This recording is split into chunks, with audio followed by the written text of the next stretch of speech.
آج سے اپروکسیمیٹلی کوئی 3 سال پہلے جب ملٹری کورٹ سے پاکستان تحریک انصاف کے مختلف لوگوں کو سزائیں ہوئی تھیں تو سپریم کورٹ آف پاکستان نے یہ کہا تھا، ایک آرڈر جاری کیا تھا. انہوں نے کہا جی 45 دنوں میں یہ جو ملٹری آرڈیننس ہے اس میں ترمیم کر کے تو ان تمام قیدیوں کو اپیل کا حق دیا جائے. ناظرین آج امیجن کر لیں کہ کسی بھی نہ ہی تو وہ امینڈمنٹ ہوئی، نہ ہی سپریم کورٹ آف پاکستان کا وہ آرڈر مانا گیا.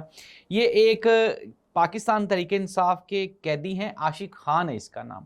ناظرین یہ جو عاشق خان ہے اس کو آج 1 سال کے بعد ہاسپٹل میں لایا گیا کیونکہ اس کی جو چھوٹی بچی ہے وہ بیمار تھی. ناظرین خاندان اجڑ گئے اور وہ مظلوم لوگ جو کہ پاکستان تحریک انصاف کے ساتھ ان کا کوئی تعلق تھا یا نہیں تھا لیکن وہ پاکستانی ضرور تھے.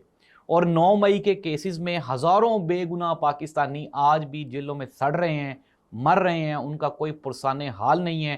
وجہ کیا ہے؟ کیا یہ کوئی پاکستان کے غدار ہیں؟ نہیں، یہ پاکستان کے اپنے پاکستانی ہیں اور یہ سیاسی قیدی ہیں. ناظرین خبریں یہ ہیں کہ یاسمین راشد صاحبہ کو ملٹری کے کچھ لوگوں نے یہ فیصلہ کیا کہ یار بہت ہو گئی، اب ان کو رہا کر دینا چاہیے.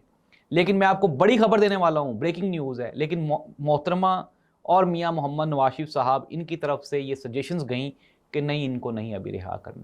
یہ بڑی خبر ہے. اور ساتھ ہی ساتھ ناظرین عمران خان کے بارے میں بھی اسی طرح کی تشویشناک خبریں آ رہی ہیں کہ عمران خان کو بھی زندہ جیل سے نکالنا یہ جوئے شیر لانے کے مترادف ہوگا.